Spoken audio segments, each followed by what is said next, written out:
We've seen a lot of chaos already, only 3 events into QMC Season 2, but now we have a familiar challenge that was also event 4 last season. Hello everyone, I'm your host Quack, and after 3 events, the Stingrays hold the point lead despite not having a gold medal in any of the 3 events, but today they might have a chance with bowling, which is a familiar event. All of these teams have seen it before, except for the ones that didn't qualify last season, and it's a bit different from last season. This time they'll have 3 frames instead of 2, so the point totals will be much higher. We will almost certainly see the record broken.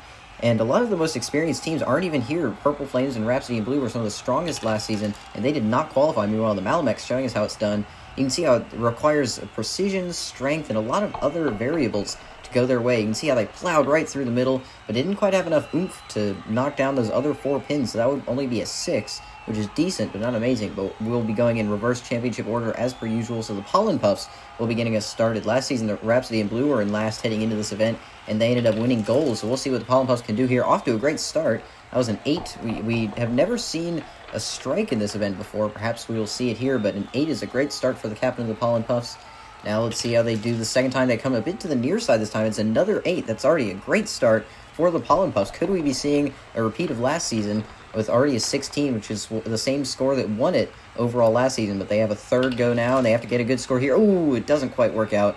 They only got 4 pins there. You can see one of them was leaning. That will not count.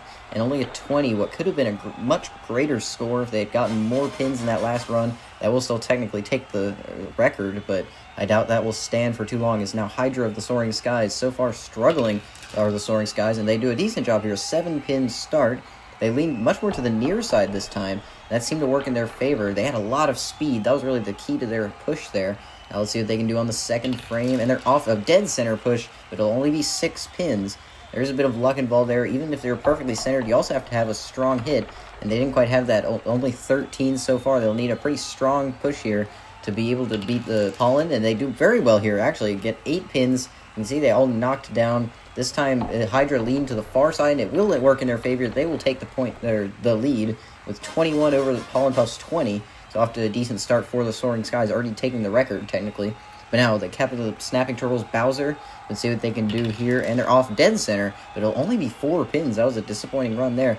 Maybe they didn't quite have the chain reaction they were hoping for. Most of the pins, especially that big bunch into the near side. And we're seeing how much chaos and how much strategy is involved in this one. This time they lean to the far side a little bit, and it'll be 6, but still not great for the Snapping Turtles. Off to a pretty poor start this season, and it's only unraveling further here with 10 so far. Now let's see what they can do on their final attempt. They need to get something going here, and they're off. It's a very strong push here.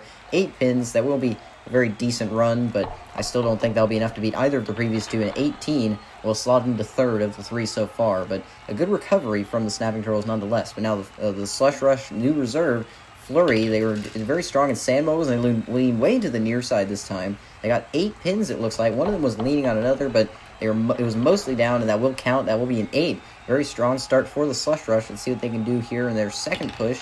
And they're off this time to the far side. They've been leaning very far to the side, perhaps trying out new strategies, and it didn't quite work as well this time. They only got 5, but they still have 13. They could take the lead here with a strike or 9.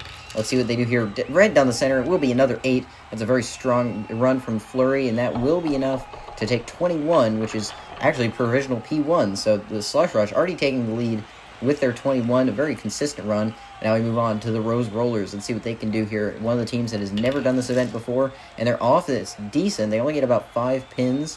They were leaning quite a bit to the far side, and you can see there they almost didn't even make contact with that initial pin, but managed to hit it in the chain reaction. Now let's see what they can do on their second attempt, and it very fast, and that won't quite help though. They only get 6, which is decent, but once again, not going to be enough. They need a strong push in this last one to be able to take a stand in the standings here. But now let's see this last time, and ooh, it won't be very good. They curled around on the back on the far side, and that's only enough for 5 pins, and that's dead last of the run so far. Nothing really getting going. And now let's see what the 6th team can do. The Flying Saucers, another team new to the main league, new to this event, and their offense, a very strong start with an 8. That was dead center for the captain of the Flying Saucers, their Captain Martian, showing why they're the captain. Look at that, perfectly down the middle, and a great chain reaction there. We'll get 8 on the board to start. That is tied for the strongest individual frame. Now let's see, they do it. Oh, they can't quite do it again. Only about a 5 this time. And it's already starting to unravel for the Flying Saucers. They'll need a pretty strong push in this next one if they want to get onto the overall podium, and they do a very solid job there. That was 9. That was the first 9 we've seen so far. It couldn't quite be a strike, unfortunately, but that will put them into the lead with a 22. And look at that one pin, just so close to knocking over, but didn't quite do it. They will still take the lead for now. But now the Stone Golems fans are getting excited to see their home team compete in bowling as Automaton comes out now for the 7th run. They were so close to a medal last event. They're trying to do it here, but this time it's not off to a great start with a 5, leading way to the far side. Didn't even knock over that first pin. Look at that, dodging past it completely, but that didn't seem to help them at all. Only a 5. Now let's see what they can do on the second run. This time they're dead center, but it's still not enough strength to be able to knock down more than 5. It's not looking good for Automaton of the Stone Golems. Only 10 with 2 5s. They will need a very strong push here to win or get toward the top, and it's not going to happen. As I believe another 5, that was actually a 6, but that's still only 16. That is not quite last, technically, but without a single push better than 6, it won't be looking good for the Stone Golems. But now, let's see what the reserve of Team Pixie Miracula can do. Usually not known for their strength events, but we'll see as they push only about 5 pins here. There was one that was leaning. It was so close to falling over on the near side, but it's just not going to happen. And a 5 will be not a great start for Team Pixie. It's now their second run, and it's much better here with an 8. That was pretty much perfect, the follow-through. You can see how they really kept their momentum going and managed to knock over many more pins. That's a 13 now is their total, but they'll still need a strike to be able to take the lead. I don't think that's going to happen, and no, it will not. Only a 5. I think they'll still be toward the middle, but the lower end of the middle. Yes, 6th out of 8 so far. Not great for Team Pixie, but still decent. But that means at the halfway mark, it will be the Flying Saucers leading. We've seen one new team medal in every event so far. One team coming from the B-League last season. So we'll see if the Flying Saucers can do that here. And the Soaring Skies hanging on for dear life to that medal spot, but of course they could be one as well. But now the Checkmates come out with their Captain Queen. See what they can do, and it's decent, but not great. They had a very unorthodox strategy. It looked like they plowed through, but didn't really have that much strength. It was just a lot of chaos, and that was a 7. That was decent, but not great. Now let's see what they can do on their second run, and they lean to the far side, but it doesn't seem to work that well. I mean, they get a 7, which is decent. We'll see how this compares. If they get another 7, they could be putting themselves into medal contention possibly, but we'll have to see. And now let's go for the last time, and it's not going to be good. Only 4 pins, and I don't think that's going to be shaping up for a very strong result here. 7th of the 9 so far. Not great for the Checkmates, especially for their captain with 2 7s and a 4. Now let's see what the Ivy League can do. One of the teams that was strong in this event last season, and they're off. It's dead center, but it's only enough for 7. We've seen a lot of 7s in the last few rounds, but that's you can see how center they were, but it just wasn't quite enough speed and quite enough oomph to be able to knock down many of the pins. Let's see what they can do in their second attempt, and it's not great here. It'll be 6, but so far they've been consistent, but they haven't had a strong performance, though. They could get higher in the order if they get a strong push in this last one. Well, let's see, and their way to the far side is not going to work. Only 4 pins. They roll back in the gutter, a bit sultry after that one, but 17 will be 8th of the 10 so far.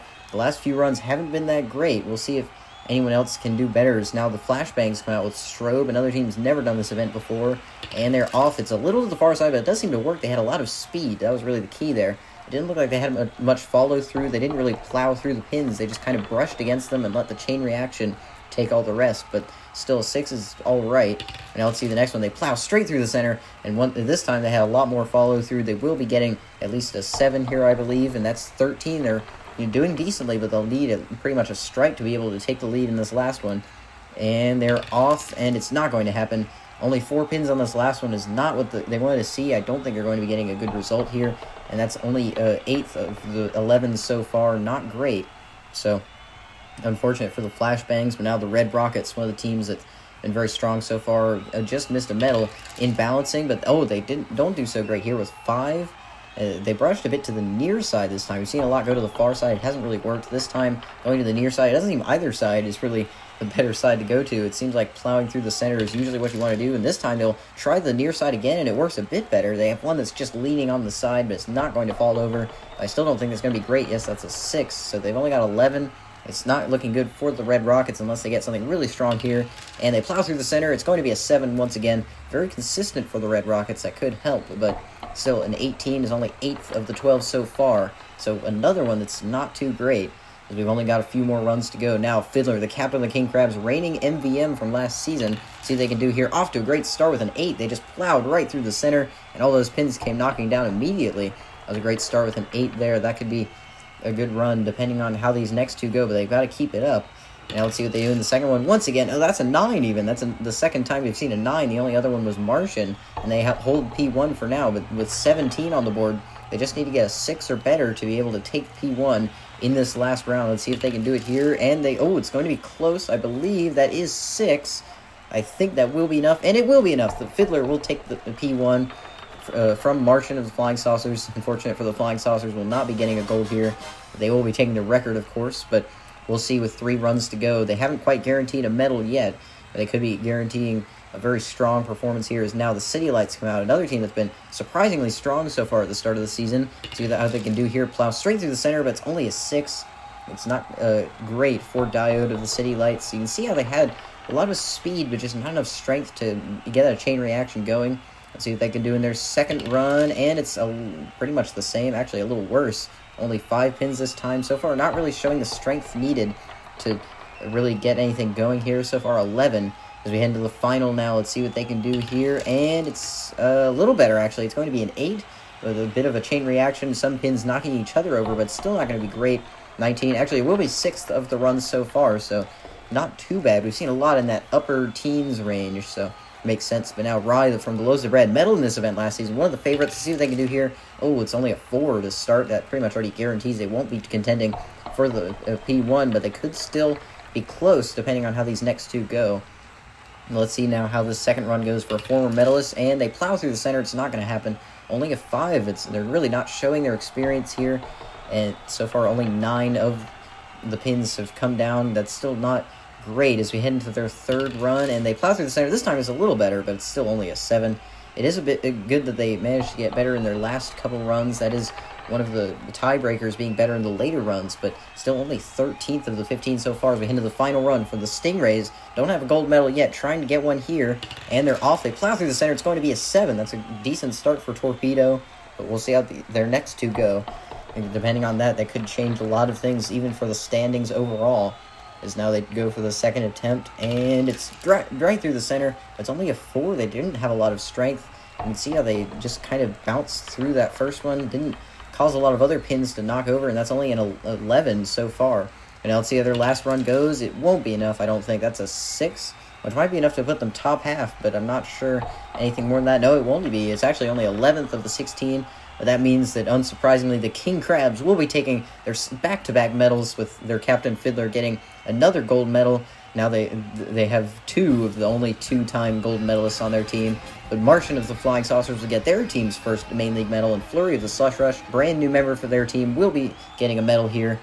But consistency across the board is really what made the difference for Fiddler there. You can see getting 6 or better on all of their runs compared to 6 or worse for all of the Rose Rollers, getting dead last, but it was very tight, especially in the lower mid-pack. Only 4 points separating 5th from dead last. That's where all the tiebreakers come in, but the King Crabs jump up to the point lead, unsurprising with their back-to-back gold medals. Seems almost like deja vu from last season, but the City Lights will be jumping up into second place. The Stingrays fall to third. There's still a lot of time, and the pack is still very tight, so you head into Event 5, which is Tower Descent, one we saw in the qualifiers, so should be an interesting one. So stay tuned, and thank you for watching.